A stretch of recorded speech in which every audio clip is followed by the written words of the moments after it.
as we get in trouble, but can everybody see the slides that we've got? Great.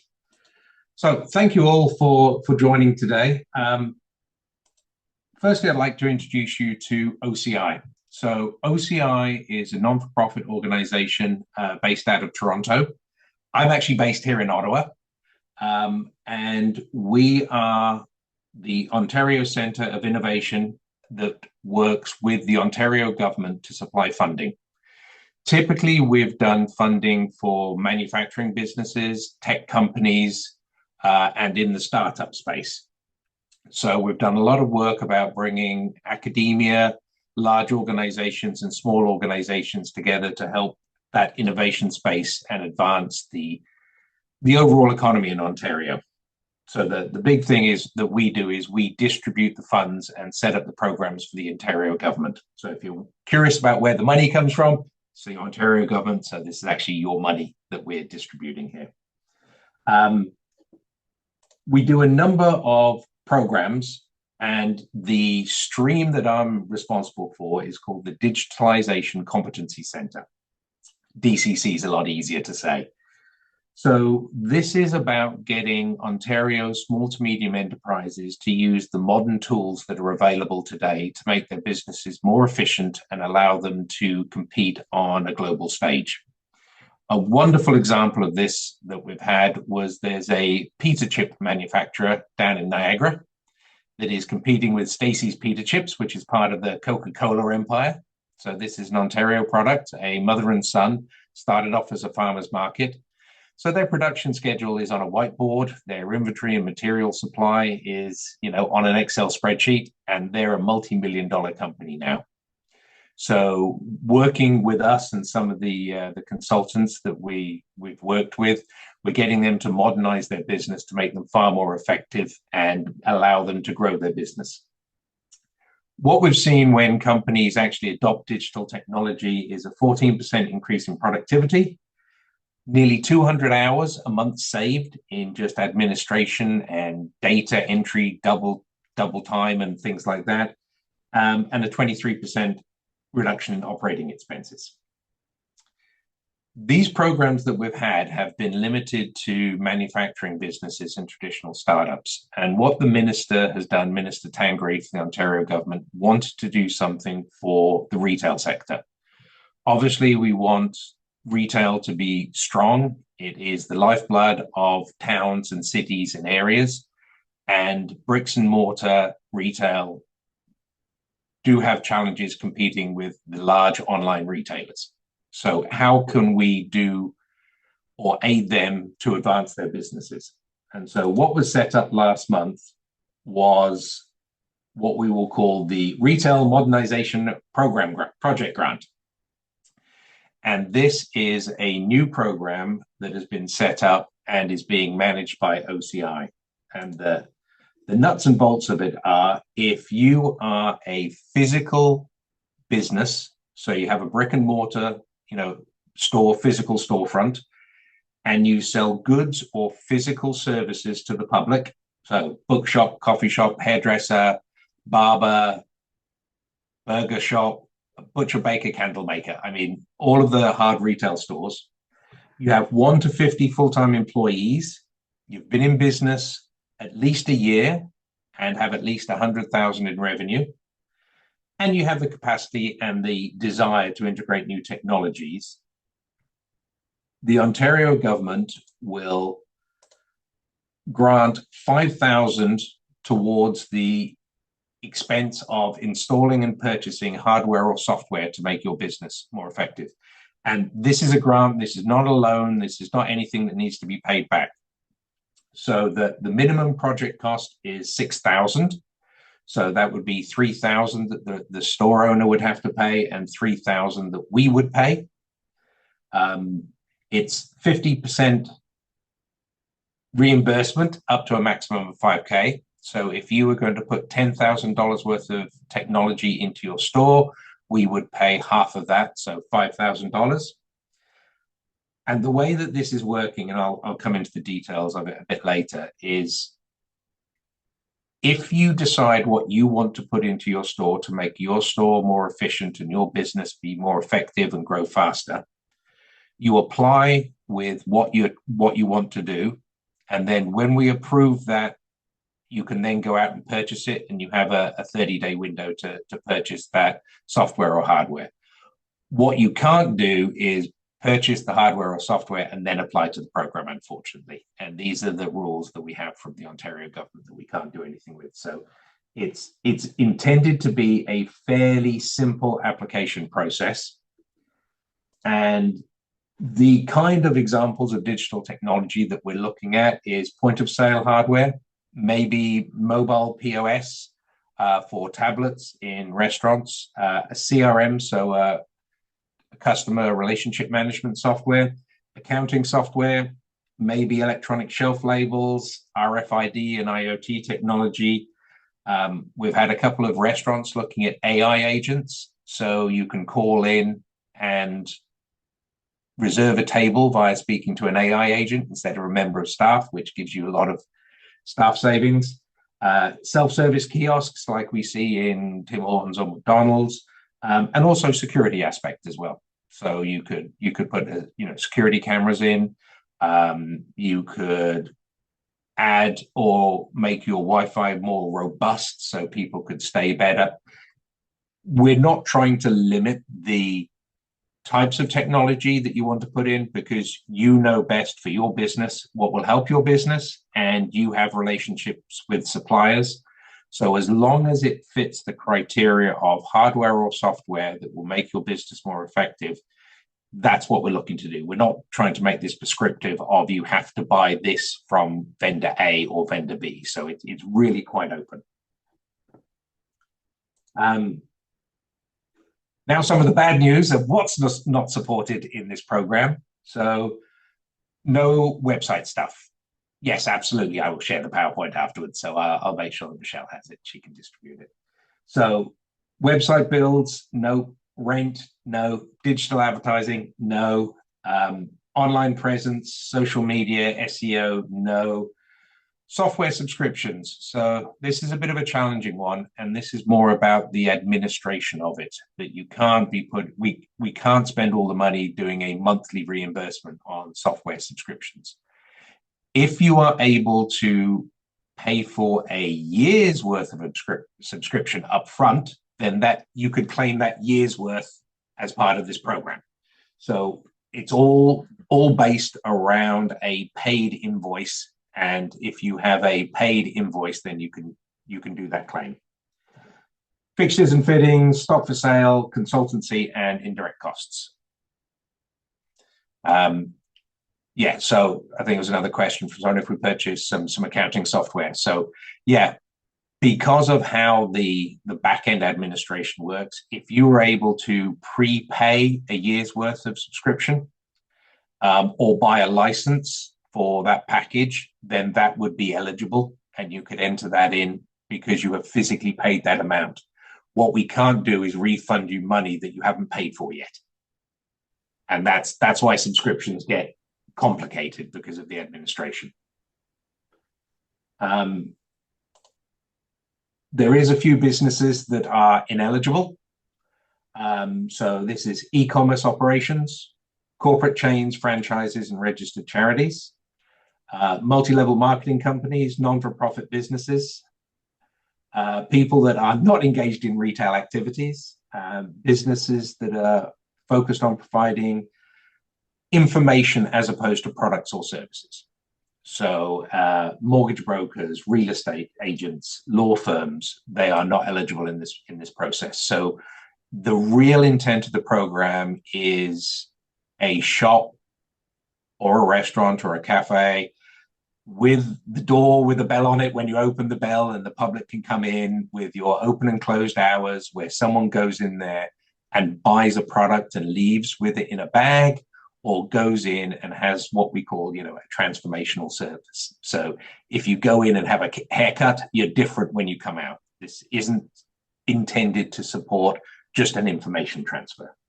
Richard, I just wanted to clarify on the first bullet, businesses engaged in e-commerce operations. So we had many bricks and mortar businesses engage in the digital Main Street program, which did put their business also through e-commerce. And I just want to clarify or to make it certain that those businesses who do have bricks and mortar, but also in e-commerce, that they are in fact eligible. I should update this to in e-commerce operations exclusively. Yes, okay. So yes, if you have bricks and mortar and you have an e-commerce business as well, then absolutely, then you are eligible. But again, this grant is intended for your bricks and mortar business, not your e-commerce business. But I will update that slide. Medical services not included, and this is an interesting one. So hospitality where there is not a food offering or menu. So we went around this several times with the government. What's the difference between a restaurant and a bar? And, you know, a restaurant serves food and alcohol, and a bar serves alcohol and food. So as long as there is a food offering, you are eligible. Something like a nightclub that is exclusively entrance and alcohol would not be included in this. So if you're in the hospitality industry, there has to be a food offering. And then the final one is you can't double dip on this. So if you've done something and applied through a different program, you've already been paid for this, you can't use those receipts to gain a second reimbursement of that element.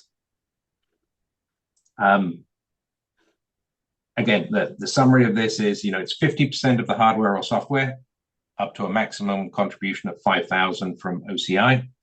Minimum is a $6,000 project.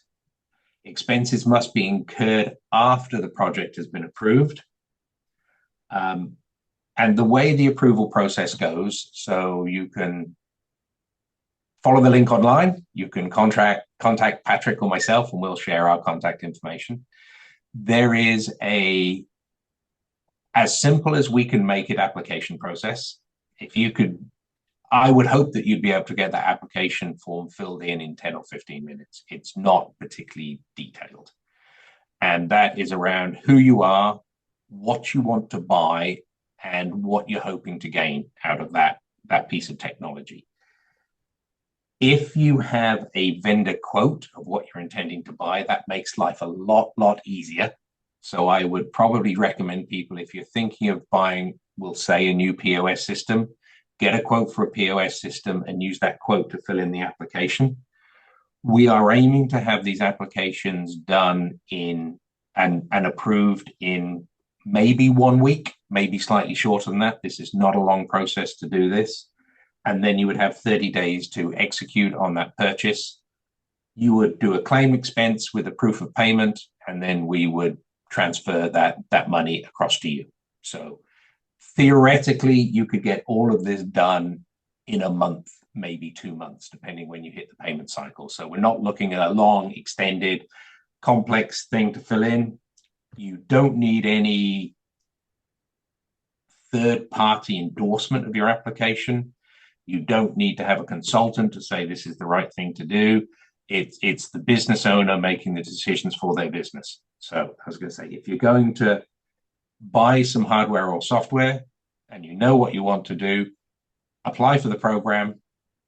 Very, very easy to do, and you should be able to flow through it pretty quickly and then get the refund. And then when we share this, there's the links, etc. on there. And I think when you normally say these things, it's all the things that we haven't thought of. So I'm guessing, Michelle, there could be a lot of questions on this. And if I can answer them, I will happy to. Sure. So I see, can you share what the deadline is, and do computers or printers count for this grant?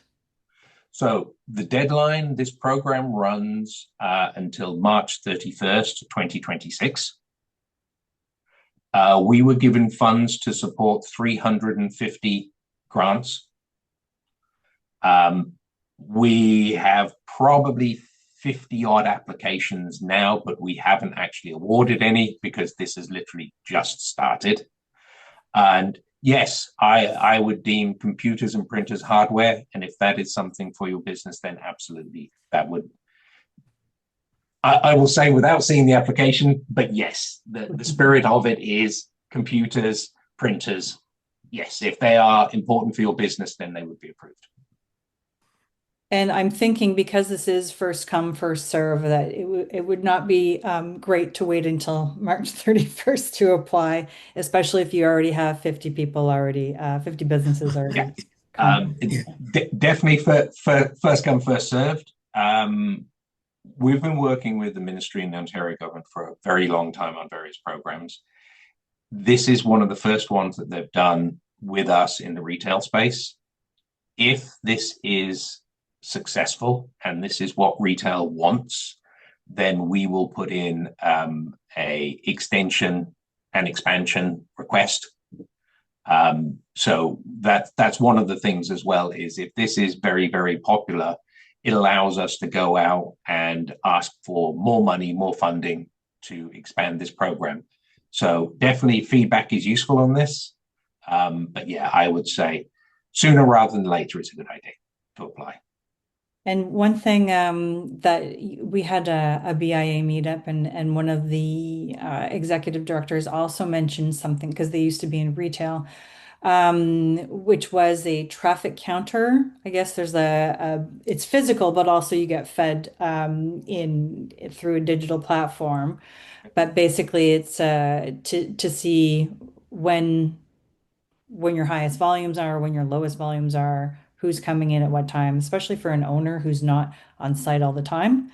Um, is that something that could also be considered? Yeah, I mean, we really are trying to keep the definitions as broad as possible. And I'm thinking, you know, back in my youth, I could have been hired to sit there with a clipboard to record people coming in and out of a store or a business or on a high street or whatever it may be. So using technology like that, if that aids the business, then absolutely yes. So that would be the kind of things that we're looking at, where it is hardware or software or a combination of both that would make the store more efficient, allow for planning, allow for the correct staffing to be there. So that would be absolutely something that we'd be looking to see an application for. Excellent. And I see that Sarah did ask earlier about purchasing software subscriptions. And I think my recommendation and yours would be too, is to purchase the entire year's subscription in advance so that that would be covered by the grant. If you do it monthly and then only pay it monthly, then you'll only get 1 month of payment. Yeah. Michael has a question here. Can a member business submit multi-applications throughout the period, or are they disqualified from subsequent one applicant? Michael, do you have more than one business? Or just if you want, you can unmute yourself. Good morning, Michelle. Thanks for this. Morning, Richard. So I'm curious as to, so I manage a portfolio of businesses, right? I work with Northern Credit Union, and this is going to be great information for them. My question is more so, can those businesses actually submit multiple applications throughout the period, or is it a one application and you're done for the period of it? Good question. So without talking about a particular business, but the business. So this is a grant based on an individual business. So if it has a business, an Ontario business number, that's who's applying for this program. Someone who owns multiple businesses can apply for each business, and that would work. The same as if somebody had multiple locations, then they would be able to apply for that if they were under one business number, as long as they're under the 50 employee threshold on this one, because it's intended for small retail. So that would be the aspect of it.